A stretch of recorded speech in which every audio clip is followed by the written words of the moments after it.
Hello, नमस्कार मेरे प्यारे साथियों, मैं सौरभ गौर स्वागत करता हूं आपके अपने यूट्यूब परिवार लक्ष्य एकेडमी द इंजीनियर्स अड्डा पर। आज से हम शुरुआत करने जा रहे हैं स्टैटिक संपूर्ण सांख्यिकी की, है ना?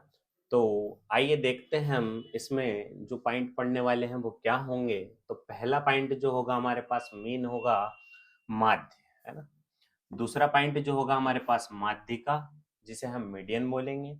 तीसरा पॉइंट जो होगा हमारे पास मोड, बहुलक। चौथा पॉइंट जो होगा मीन डेविएशन, जिसे बोलेंगे हम माध्य विचलन। पांचवा पॉइंट जो होगा हमारे पास वेरिएशन, जिसे हम बोलेंगे विचरण या प्रसरण, है ना? सिक्स्थ पॉइंट जो होगा हमारे पास स्टैंडर्ड डेविएशन, मानक विचलन। सेवंथ पॉइंट जो होगा हमारे पास कॉफिशिएंट वेरिएशन, जिसे हम बोलेंगे विचरण गुणांक। और एट्थ पॉइंट जो होगा प्रसार या विस्तार, है ना? इसके दोनों नाम आते हैं, परास भी आता है और विस्तार भी आता है ना? अगर आपने विस्तार नाम नहीं पढ़ा हो तो आप एक बार इंग्लिश में करके देख लीजिएगा, आपको रेंज मिल जाएगा, है ना? तो पहले पॉइंट से हम शुरुआत करते हैं। पहला पॉइंट जो होगा हमारा मीन, जिसके बारे में हम बात करेंगे। उसके बाद हम देखेंगे माध्यिका, उसके बाद हम देखेंगे बहुलक, है ना? तो मीन, है ना? तो मीन कैसे निकालते हैं सबसे पहले उसकी बात करते हैं। ये हमारे आगे के क्वेश्चन थे, है ना? तो मीन की बात करते हैं। तो मीन एक प्रकार से औसत होता है। मीन जो होता है हमारे पास एक प्रकार से एवरेज भी बोल सकते हैं हम इसे, माध्य। तो माध्य निकालने के लिए सबसे पहले हमें आंकड़ों की जरूरत होती है ना? तो हमें आंकड़े तीन तरह से मिल सकते हैं। एक आंकड़ा जो होगा हमारे पास नॉर्मली किसी छोटी श्रेणी का होगा, है ना? दूसरा जो होगा हमारे पास फ्रीक्वेंसी वाला होगा और तीसरा जो होगा हमारे पास स्टैंडर्ड डेविएशन, जिसे हम बोलेंगे आंकड़ों पर आधारित अनुमानित आंकड़े होंगे, है ना? तो मीन निकालने के लिए हमारे पास जो एवरेज का फार्मूला होगा हम उसका भी यूज कर सकते हैं। कुल पदों का योग बटे कुल संख्या, है ना? कुल पदों का योग बटे कुल संख्या। अब मीन निकालना है तो हमें किसी श्रेणी की आवश्यकता होगी। तो मैं एक श्रेणी लिखता हूं, जैसे मैंने लिखा 12, 8, 13, 17 और 10, है ना? इसका मुझे मीन फाइंड करना है। मीन फाइंड करने के लिए मुझे इन सभी का सम पता होना चाहिए। तो इन सभी का सम करते हैं। तो यहाँ पर 12 प्लस 8, 13 प्लस 17 प्लस 10 जो होगा हमारे पास यहाँ पर 30, 20, 50, 10, 60, है ना? तो टोटल जो इनका सम आ रहा है वो 60 है ना? और हमें कुल संख्याओं से भाग देना है। तो यहाँ पर जो संख्या है हमारे पास 5 संख्या है, तो हम 5 से भाग देंगे। तो इसका जो मीन निकल के आएगा वो 12 निकल के आएगा, है ना? ये पहला पॉइंट है जो हमारा मीन है। अगर इसी में हम बात करें कि मीडियन, है ना? मीडियन कैसे निकाली जाए इसमें, तो मीडियन जो होगी माध्यिका, है ना? माध्यिका या माध्यक बोला जाता है इसे। तो माध्यिका निकालने के लिए सबसे पहले हमें सीरीज को आरोही क्रम में व्यवस्थित करना पड़ेगा। बढ़ते क्रम में पहले सबसे छोटा नंबर, फिर उससे बड़ा नंबर, फिर उससे बड़ा नंबर, फिर उससे बड़ा नंबर। और जो मिडिल टर्म होगी वो हमारे पास माध्यिका होगी, है ना? अगर हम माध्यिका की बात करें, माध्यिका कैसे फाइंड की जाती है, तो सबसे पहले आरोही क्रम में। तो अगर इसे आरोही क्रम में अरेंज करते हैं तो सबसे पहले होगा हमारे पास 8, फिर उसके बाद जो होगा हमारे पास 10, फिर होगा 12, फिर हमारे पास होगा 13 और फिर हमारे पास 17। इस सीरीज की, अगर इस श्रेणी की हमें अगर माध्यिका ज्ञात करना है तो इस सीरीज की माध्यिका ज्ञात करने के लिए हमारे पास जो मिडिल टर्म है वो हमारे पास 12 है। तो इस सीरीज का जो मीडियन होगा वो हमारे पास 12 होगा, है ना? सेकेंड, हम जब बड़ी सीरीज होगी तो हमें टोटल नंबर काउंट करना है। यहाँ पर टोटल नंबर जो है हमारे पास n, तो n जो है हमारे पास नंबर है। तो यहाँ पर n हमारे पास 5 है, उसमें 1 प्लस करके हमें 2 का भाग देना है। n प्लस 1/2, n प्लस 1/2, तो ये होगा हमारे पास n प्लस 1/2। ये हमारे पास माध्यिका निकलती है। यहाँ से हमें जो पद दिया जाता है वो पद निकल जाएगा, है ना? ये हमारे पास माध्यिका निकालने का फार्मूला होगा, है ना? चलो सेकंड सीरीज की बात करते हैं। इसी प्रकार कोई दूसरी सीरीज हो जिसमें हमें मीन और मीडियन दोनों फाइंड करना हो, तो फिर से मैं एक सीरीज लिखता हूँ 13, 14, 15, 18, 20 और 26। इसका हमें मीन फाइंड करना है ना। तो मीन फाइंड करने के लिए टोटल हमें पहले इसका सम पता होना चाहिए। तो इसका सम क्या होगा, तो हमें सभी को काउंट करना होगा। तो यहाँ से काउंट करने पर हमारे पास 6 4 10 8 18 18 और 8 26, 26 का हमारे पास 6। यहाँ से 1 2 3 4 तो 6 और 2 8 और रिमेनिंग हमारे पास 2 था, तो 8 और 2 10। बट अब यहाँ पर हमारे पास सम निकल के आया 106। हमारे पास जो टोटल नंबर है वो नंबर कितने हैं, तो आप बोलेंगे 6 नंबर है, तो हमें इसमें 6 से डिवाइड करना होगा, है ना। तो यहाँ से 6 से भाग देने पर यहाँ पर हमारे पास जो फाइनल आंसर होगा 6 कम 6 रिमेनिंग 4 बचेगा, 6 7 42। फिर से हमारे पास रिमेनिंग 4 बचेगा, 4/6 मतलब 2/3। या फिर हम इसे आगे अगर पॉइंट में कन्वर्ट करना चाहें डेसिमल फ्रैक्शन में, तो ये 17 पॉइंट जो होगा हमारे पास 6 फाइनल इसका आंसर होगा। अगर इसकी मीडियन की बात करें, तो मीडियन अगर इसमें हमें फाइंड करना है, तो मीडियन के लिए सबसे पहले हमें इसे आरोही क्रम में व्यवस्थित करना पड़ेगा। तो चूंकि हमारी सीरीज जो है अभी आरोही क्रम में व्यवस्थित है ना, पहले सबसे छोटा पद, फिर उससे बड़ा, फिर उससे बड़ा, फिर उससे बड़ा। तो यहाँ पर हमारे पास टोटल नंबर कितने दिखाई दे रहे हैं, तो आप बोलेंगे अभी हमने निकाले थे 6, तो n जो है हमारे पास 6 है ना। तो इसमें 1 प्लस करना है हमें और 2 का भाग देना है। तो यहाँ पर हमारे पास जो होगा 3.5 भी टर्म जो होगी हमारे पास मीडियन होगी, है ना। तो 3.5 भी टर्म कौन सी है हमारे पास, तो यहाँ से इधर की 3 टर्म और यहाँ से पीछे से 3 टर्म, इन दोनों के बीच की जो टर्म होगी वो हमारे पास 3.5 होगी। तो यहाँ से इन दोनों के बीच का मीडियन क्या होगा, तो इन दोनों को ऐड करके हमें भाग देना पड़ेगा। तो 15 में हमें 18 ऐड करके भाग देना पड़ेगा। तो यहाँ पर 15 प्लस 18 जो होगा हमारे पास डिवाइड बाई 2, तो ये होगा हमारे पास 33 डिवाइड बाई 2, तो ये होगा हमारे पास 15.5। तो इस क्वेश्चन की अगर मीडियन की बात की जाए तो वो हमारे पास होगी 15.5, है ना। ये होगा हमारे पास 16.5, है ना, सॉरी 16.5। चलो, तो मीन निकालना सीख लिया हमने, मीडियन निकालना सीख लिया। अब आते हैं हम हमारे पहले क्वेश्चन पर। तो पहले क्वेश्चन की बात की जाए तो हमारे पास पहला क्वेश्चन जो दिया गया है आंकड़ों की माध्यिका पर आधारित क्वेश्चन है। तो हमें इस श्रेणी का जो है वो माध्यिका या मीडियन हमें फाइंड करना है। तो इसकी मीडियन क्या होगी, तो सबसे पहले हमें सीरीज को आरोही क्रम में व्यवस्थित करना पड़ेगा। चूंकि हमारे पास सीरीज आरोही क्रम में नहीं है, तो सबसे पहले बढ़ते क्रम में जमा लेते हैं। तो सबसे पहले आएगा 3, फिर आएगा हमारे पास 1, फिर होगा 1, इसके बाद होगा हमारे पास 3, फिर 3, फिर हमारे पास जो 4 है वो 3 टाइम्स है ना, और इसके बाद 7 और 8, है ना। टोटल टर्म कितनी दी है आपको, तो यहाँ पर टोटल टर्म जो काउंट हो रही है आपके पास 10 है ना। जो आपके पास n निकल के आ रहा है वो 10 है। तो 10 में अगर आप 2 का भाग देंगे तो 10/2, है ना। या बीच वाली टर्म पता करना है, टोटल 10 है, प्लस 1 10/10 प्लस 1 11/2 जो होगा आपके पास 5.5, है ना। तो यहाँ पर 5.5 भी टर्म कौन सी होगी आपके पास, तो यहाँ पर इधर से 5 टर्म और पीछे से 5 टर्म, इन दोनों के बीच का जो होगा वो हमारे पास क्या होगा, मीडियन होगा, है ना। तो यहाँ पर 3 + 4/2, इसका मतलब 3.5 इस क्वेश्चन का क्या होगा हमारे पास आंसर होगा, है ना। तो 3.5 क्या होगा हमारा, ऑप्शन नंबर ए राइट होगा, है ना। आइए सेकंड क्वेश्चन पर की बात करते हैं। सेकंड क्वेश्चन क्या है कि निम्नलिखित बटन की माध्यिका हमें ज्ञात करना। अच्छा, माध्यिका ज्ञात करना, तो सबसे पहले हमें क्या करना पड़ेगा, आरोही क्रम में व्यवस्थित करना पड़ेगा। अब चूंकि यहाँ पर नंबर थोड़े ज्यादा दिए हुए हैं हमें, तो हम क्या कर सकते हैं कि हम सबसे पहले नंबरों को काउंट कर लें और जो भी हमारा n निकल के आएगा हम वहां तक की हमारी सीरीज को व्यवस्थित कर सकते हैं, है ना। तो यहाँ पर टोटल जो हमारे पास टर्म है वो कितनी है, तो 3 3 6,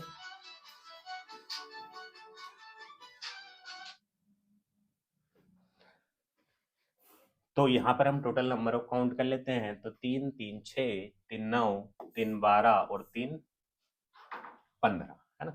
यहाँ पर टोटल जो टर्म निकल के आ रही है हमारे पास, तो यहाँ पर टोटल टर्म जो निकल के आ रही है वो हमारे पास 15 निकल के आ रही है ना।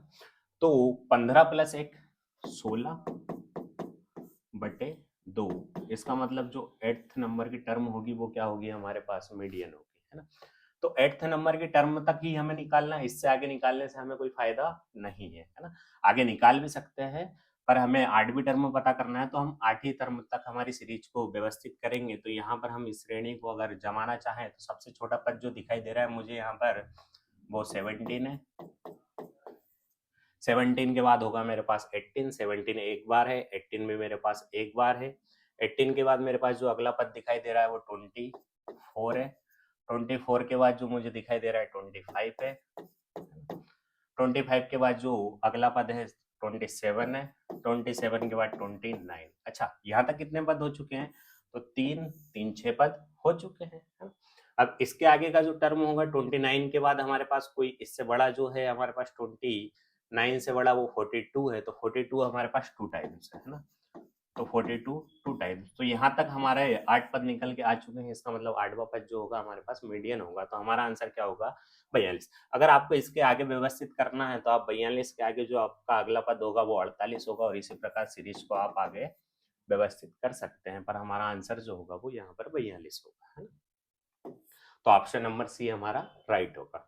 नेक्स्ट क्वेश्चन की बात करते हैं। यदि नंबर 3, 6, 7, 11, x, 15, 19, 20, 25, 28 आरोही क्रम में व्यवस्थित है, इनकी माध्यिका 13 है, तो हमें x का मान बताना है ना। अब चूंकि हमें सीरीज पहले से आरोही क्रम में दी गई है ना, तो हमें इसे अरेंज करने की आवश्यकता है क्या? नहीं। तो यहाँ पर हमें x की वैल्यू बताना है। x की वैल्यू क्या होगी? तो यहाँ पर टोटल टर्म कितनी है हमारे पास? तो यहाँ पर टोटल टर्म अगर आप काउंट करते हो तो यहाँ से 5 और यहाँ पर 5, टोटल हमारे पास 10 है ना। तो 10 + 1/2, इसका मतलब 5.5 है ना। जो टर्म होगी वो हमारे पास क्या होगी? इसकी मीडियन होगी। तो 5.5 मतलब इन दोनों के बीच की। इसका मतलब x + 15/2 करने पर हमारे पास जो मीडियन आनी चाहिए वो क्या आनी चाहिए? 13। यहाँ से 2 का मल्टीप्लाई करेंगे, 2 उधर जाएगा तो यहाँ पर 26 होगा। x को माइनस करेंगे तो यहाँ पर x + 15 = 26। तो फाइनली जो x बराबर होगा वो हमारे पास क्या होगा? तो x बराबर हमारे पास फाइनल 11 होगा ना। x बराबर फाइनल जो हमारे पास होगा वो 11 होगा। तो इस क्वेश्चन का आंसर जो हमारे पास है 11, यहाँ पर 12 लिखा हुआ था, करेक्ट कर लेना, 11 होगा, है ना। नेक्स्ट क्वेश्चन की बात करते हैं। 1/2, 1/2, 1, 3/4, 1/4, 2, 1/2, 1/4 और 3/2, 3/4 आंकड़ों की हमें माध्यिका ज्ञात करना है ना। तो सबसे पहले हमें इसे आरोही क्रम में व्यवस्थित करना पड़ेगा। अब आरोही क्रम में व्यवस्थित करने के लिए सबसे छोटा पद, तो सबसे छोटा पद इसमें हमें दिखाई दे रहा है 1/4 है ना। तो ये 1/4 कितनी बार है? तो आप बोलेंगे 1/4 मेरे पास 2 टाइम्स है ना। इसके बाद जो होगा नेक्स्ट पद होगा हमारे पास 1/2। तो 1/2 जो हमें दिया है कितनी बार दिया है? तो यहाँ पर 1/2 3 टाइम्स है ना। नेक्स्ट पद होगा माध्यिका ज्ञात करना है। टोटल पद हमें कितने हैं? तो आप बोलेंगे 3, 3 6 और 3 9। इसका मतलब 9 + 1/2। इसका मतलब जो 5वां पद होगा वो हमारे पास माध्यिका होगा। तो 5वां पद जो होगा तो वो क्या होगा? तो आप बोलेंगे 1/2। इसके आगे भी अगर हम अरेंज करना चाहें तो इसके बाद जो हमारे पास नेक्स्ट टर्म होगी वो 3/4 होगी, और 3/4 भी हमें 2 टाइम्स गिवन है, और इसके बाद जो होगा 1 और 2 है ना। तो जो हमारी मिडिल टर्म निकल के आ रही है वो 1/2 निकल के आ रही है। तो इस क्वेश्चन का आंसर जो होगा हमारे पास ऑप्शन नंबर बी, जो कि हमारा राइट आंसर होगा, है ना। नेक्स्ट क्वेश्चन की बात करते हैं। क्वेश्चन नंबर 5 पर आते हैं। तो यहाँ पर क्वेश्चन नंबर 5 दिया गया है। 14 प्रेक्षणों का माध्य 11 है। इसमें इनमें एक प्रेक्षण और जोड़ा जाता है और नया माध्य 12 हो जाता है ना। तो नए प्रेक्षण का हमें क्या बताना है? मान बताना है, या 15वें प्रेक्षण का हमें मान बताना है ना। तो कैसे कर सकते हैं? तो सबसे पहले 14 प्रेक्षणों का मान आपको 11 देके रखा है, इसमें एक और जोड़ दिया जाता है, तो अब कुल प्रेक्षण कितने होंगे? तो आप बोलेंगे 14 और 1 15, और उन सभी का प्रेक्षण का जो मान है, माध्य है, वो कितना हो जाता है? 12 हो जाता है। तो यहाँ से हमें माध्य पता करने के लिए पहला तरीका होगा कि हम इन दोनों का मल्टीप्लाई कर लें। तो ये निकल के आएगा मेरे पास 154। इन दोनों का मल्टीप्लाई 15 × 12, ये निकल के आएगा मेरे पास 180। तो इन दोनों का जो डिफरेंस होगा वही मेरे पास इसका मीन, जो मेरा नया प्रेक्षण है उसका माध्य होगा या उसका मान होगा। तो यहाँ पर इन दोनों का जो डिफरेंस निकल के आ रहा है मेरे पास 26। तो मेरा जो आंसर होगा वो 26 होगा, पहले से यहाँ पर क्लिक है ना। दूसरा तरीका क्या है कि दूसरा तरीका हम यहाँ पर एक प्रेक्षण को जोड़ने पर सभी का जो माध्य है या मीन है वो एक एक बढ़ चुका है। तो मुझे ये बताएं कि पहले 11 था बढ़कर 12 हो गया, इसका मतलब +1 हुआ और यहाँ पर भी कितना हुआ +1 हुआ। हमें क्या करना है, तो यहाँ पर +1 अगर 14 लोगों पर बढ़ा है तो 14 इंटू 1, और जो नया व्यक्ति है उसने कितना लेके आया है तो 12, तो 14 एकम 14 और 12 तो 26। ये क्या होगा हमारा आंसर होगा। तो 26 हमारा इस क्वेश्चन का राइट आंसर होगा, है ना। नेक्स्ट क्वेश्चन की बात करते हैं। नेक्स्ट क्वेश्चन दिया गया है 10 प्रेक्षणों का माध्य 13 है, इनमें 2 और प्रेक्षणों को जोड़ा जाता है और नया माध्य 14 हो जाता है। अच्छा, लास्ट जो क्वेश्चन था इससे पहले वाला, उसमें एक प्रेक्षण ऐड हो रहा था, अब इसमें 2 प्रेक्षण ऐड हो रहा है ना, जिनका माध्य हमें 14 दिया गया है, 2 नए प्रेक्षणों का हमें माध्य बताना है ना। तो वही तरीका होगा कि 10 प्रेक्षणों का माध्य जो दिया गया है वो 13 दिया गया है, इनमें 2 और नए प्रेक्षण जोड़े जाते हैं और नया माध्य क्या हो जाता है, तो अगर 10 थे 2 जुड़ गए तो कितने हो गए 12, और नया माध्य जो हो गया वो 13 से कितना हो गया बढ़कर एक 14, है ना। अभी मैंने बताया था कि हम इन दोनों का मल्टीप्लाई कर लें, तो इन दोनों का मल्टीप्लाई जो होगा वो 10 इंटू 13 130 होगा। यहाँ पर 12 इंटू 14 जो होगा हमारे पास 168 होगा। इन दोनों का डिफरेंस जो है वो नए प्रेक्षणों का मान होता है, तो यहाँ पर इन दोनों का जो डिफरेंस है मेरे पास 38 है। और हमसे क्या पूछा है उन्होंने कि 2 नए प्रेक्षणों का मान मतलब इन दोनों का औसत पूछा गया, मतलब 2 लोग हैं तो 38 में 2 का डिवाइड करने पर हमारे पास जो फाइनल होगा वो 19 होगा। तो इस क्वेश्चन का जो आंसर होगा वो 19 होगा, है ना। दूसरा तरीका मैंने क्या बताया था कि यहाँ पर कितना ऐड हुआ है 2 ऐड हुआ है, और यहाँ पर भी कितना ऐड हुआ है 2 ऐड हुआ है। तो यहाँ पर 10 लोग पहले थे और सभी की आयु अगर हम इसे आयु माने तो सभी की आयु 2-2 वर्ष बड़ी है, तो 10 लोगों पर 2 के हिसाब से 20 वर्ष बड़ी होगी। और ये जो 2 नए लोग ऐड हुए हैं उन्होंने भी 14-14 आयु अपनी लेकर आए होंगे, तो यहाँ पर 14 2 नए लोगों पर बड़ी है, तो यहाँ पर टोटल जो होगा हमारे पास 10 दूनी 20 और 14 दूनी 28। सॉरी, यहाँ पर एक बड़ा है तो यहाँ पर भी मेरे पास 38 होगा, है ना। 38 और इन दोनों का मेरे से पूछा गया मीन, तो 38/2, तो ये मेरे पास होगा 19, है ना। फाइनल मेरा जो आंसर होगा वो 19 होगा, है ना। उस तरीके से भी इस तरीके से। नेक्स्ट क्वेश्चन क्या दिया गया है कि 10 9 8 7 10 6 का माध्य ज्ञात करना, है ना। अब माध्य ज्ञात करना है, मीन बताना है हमें, तो मीन यहाँ पर हमें सीरीज को आरोही क्रम में व्यवस्थित करने की कोई आवश्यकता नहीं है क्योंकि हमें मीन बताना है ना। तो मीन बताने के लिए हमें इन सभी को ऐड करना पड़ेगा, है ना। तो ऐड करने पर ये मेरे पास होगा 10 10 20 और यहाँ पर 9 और 16 25, है ना। तो ये 45 45 और 8 और 7 15, टोटल होगा 60। और टोटल नंबर कितने दिए हों मुझे, तो आप बोलेंगे नंबर मेरे पास 6 हैं, तो 60/6 ये मेरे पास निकल के आएगा मीन, है ना। तो 60/6 मतलब 10, तो मेरे पास इस क्वेश्चन का जो आंसर होगा वो 10 होगा। ऑप्शन नंबर डी जो होगा वो मेरा राइट आंसर होगा, है ना। नेक्स्ट क्वेश्चन की बात करते हैं, क्वेश्चन नंबर 7 तक आशा करता हूँ कि आपको समझ में आया होगा। 8th क्वेश्चन की बात करते हैं हम।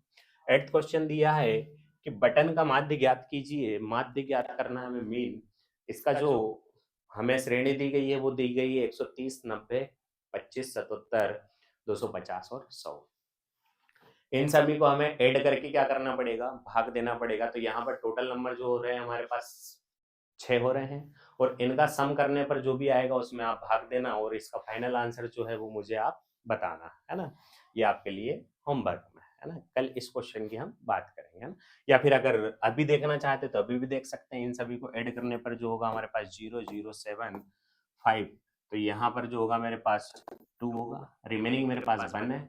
यहाँ पर 0 6 6 और 7 13 13 और 2 15 15 और 9 24 24 और 3 27 27 का होगा मेरे पास 7, है ना। रिमेनिंग फिर से 2 आया, 2 यहाँ पर 3 3 2 5 5 और 1 6, है ना। अब टोटल कितने प्रेक्षण है मेरे पास, तो 6 हैं, है ना। तो मुझे 6 से डिवाइड करना पड़ेगा, तो यहाँ पर 6 से भाग देने पर मेरे पास ये निकल के आ रहा है 112, है ना। तो इस क्वेश्चन का जो आंसर होगा मेरा ऑप्शन नंबर सी राइट होगा 112, है ना। नेक्स्ट क्वेश्चन की बात करते हैं। क्वेश्चन नंबर 9, 28 के सभी धनात्मक गुणनखंडों की हमें माध्य ज्ञात करना है ना। तो 28 के धनात्मक गुणनखंड, तो गुणनखंड क्या होता है, फैक्टर की बात करूं सबसे पहले, तो जैसे मैं आपसे बोलूं कि 12 के फैक्टर, तो 12 के फैक्टर क्या होंगे, तो आप बोलेंगे कि इनके जो भी गुणनखंड है वो बताना है। तो 12 किस किस से मिलकर बना है, तो आप बोलेंगे 12 एकम 12, 4 तिरी 12, 6 दूनी 12। और ऐसा कोई नंबर है क्या जिसका गुणा करने पर हमें 12 मिलता हो, तो इतने ही नंबर हमारे पास हैं। तो इन सभी का हमें क्या बताना है, माध्य बताना है। तो इसी प्रकार जो हमारा क्वेश्चन है 28 के सभी धनात्मक गुणनखंड का माध्य बताना है। तो 28 के धनात्मक कौन कौन से होंगे, तो आप बोलेंगे कि यहाँ पर 28 एकम 28 होगा पहले, तो फिर इसके बाद 14 दूनी 28 होगा, इसके बाद 7 चौक 28 होगा। इसके अलावा ऐसे कोई फैक्टर हैं क्या इसके जो मल्टीप्लाई करने पर 28 देते हो, तो ऐसे कोई फैक्टर मुझे नजर नहीं आ रहे। अब इनका मुझे माध्य बताना है, तो मेरे पास सीरीज बन चुकी है 28, 14, 7, 1, 2, 4। सभी को ऐड करने पर ये मेरे पास होगा 56, है ना। यहाँ पर 28, 14, 42, 42 और 7 49, 49 और 7 56, है ना। तो टोटल जो आया मेरे पास 56, और टोटल मेरे पास कितने नंबर हैं, तो यहाँ पर 6 हैं। तो अगर मैं 6 का भाग देना चाहूँ, तो यहाँ पर मेरे पास कहीं ना कहीं 9 पॉइंट जो आंसर निकल के आ रहा है 9.1/3, 1/3 को हम बोलेंगे 0.33। इसका मतलब मेरा इस क्वेश्चन का आंसर जो होगा ऑप्शन नंबर बी 9.33 होगा, है ना। ये क्वेश्चन समझ में आया आपको 28 के। अगर मैं आपसे पूछूं कि हमें जैसे बताना है कि 18 के धनात्मक गुणनखंडों का हमें माध्य बताना है ना। नेक्स्ट क्वेश्चन में लिखता हूँ कि 18 के सभी धनात्मक गुणनखंडों का हमें माध्य बताना, तो कैसे निकालेंगे, तो फिर वही तरीका होगा कि 18 एकम 18, 9 दूनी 18, 6 तिरी 18। और कोई सा ऐसा फैक्टर है क्या जो हमें मल्टीप्लाई करने पर 18 देता हो, तो ऐसा कोई सा फैक्टर नहीं है ना। तो इन सभी को ऐड करेंगे तो 18 और 9 27, 27 और 9 हमारे पास 36, 36 और 3 39, है ना। तो 39 बटे कितना होगा 6, और 39 बटे 6 को अगर आप सोल्व करोगे तो इसका जो माध्य निकल के आएगा 39 बटे 6, तो यहाँ से 6.33 पर से क्या होगा हमारा आंसर होगा, है ना। 6 6 36, हमारे पास बचा 3, 3 बटे 6 मतलब 1 बटे 2, ये होगा हमारे पास 0.55, ये हमारे पास इसका मीन होगा, है ना। नेक्स्ट क्वेश्चन की बात करते हैं, क्वेश्चन नंबर 10। यदि 18, 16, 12, 13 और यहाँ पर क्वेश्चन मार्क आंकड़ों का माध्य 16 है, तो क्वेश्चन मार्क की हमें वैल्यू बताना है। तो हम इसे x भी बोल सकते हैं कि 18, 16, 22, 13 x। इन सभी का जो माध्य है वो 16 है। माध्य 16 निकल के आ रहा, तो कहीं ना कहीं इनको जोड़कर इनके नंबर से भाग देने पर हमारे पास 16 आना चाहिए, है ना। तो इन सभी को जोड़ते हैं तो 18, 16, 22 और 13 मेरे पास 69 होगा। कितना होगा 69, और 69 प्लस एक्स बाय टोटल योग कितना हो रहा है 69 प्लस एक्स, और टोटल संख्या मेरे पास 5 है, और निकल के कितना आना चाहिए 16। तो यहाँ से 5 को उधर ले जाएंगे तो यहाँ पर 16 पंजे 80 होगा ना। तो x प्लस 69 बराबर मेरे पास 80 है ना। तो यहाँ पर x की वैल्यू उधर जाने पर मेरे पास क्या होगी, तो 20, x की वैल्यू यहाँ पर उधर जाने पर मेरे पास 11 हो गया ना। तो मेरा आंसर जो होगा वो क्या होगा 11 होगा, है ना। तो ऑप्शन नंबर मेरा बी राइट होगा, है ना। आइए अगले क्वेश्चन की बात करते हैं। चलो, तो आज की क्लास यहीं पर समाप्त करते हैं। अगर आपको वीडियो पसंद आया हो तो लाइक करें, सब्सक्राइब करें और ज्यादा से ज्यादा शेयर करें, है ना। ये हमारा एप्लीकेशन है लक्ष्य एकेडमी टीए, जिसपे आप कोर्स परचेस करके ऑनलाइन क्लासेस ले सकते हैं। धन्यवाद, थैंक्स।